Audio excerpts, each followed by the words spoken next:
Ahoj. Množí se nám dotazy o tom, jak to u nás letos vypadá s nominací do repre na olympiádu do Ria.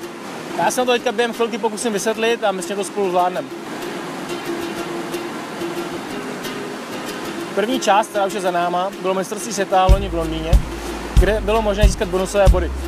Tyhle šance využila Kača Chodila a Jiřa Prskavec, kteří vítězství získali 5 bodů.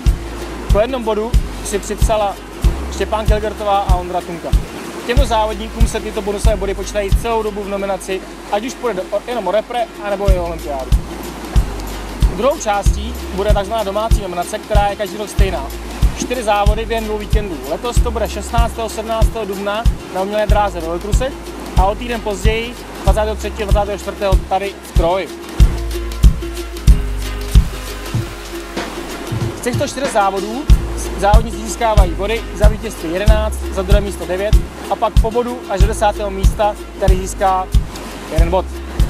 Z těchto 4 závodů se 3 nejlepší započítají, 1 se škrtne a 3 nejlepší závodníci si vyjedou reprezentační tým na nový rok.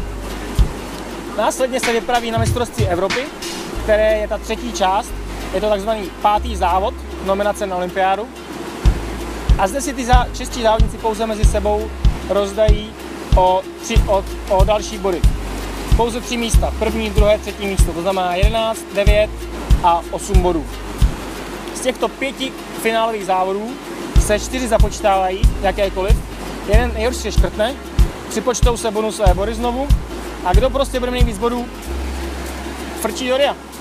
Tak, jestli nemáte nic lepšího na práci, což doufám, že nemáte, přijďte se podívat do Troje nebo do Veltrus, uvidíte skvělý souboje, skvělý vodní slalom a myslím, že si to všichni užijeme. Tak čau, rád vás uvidím.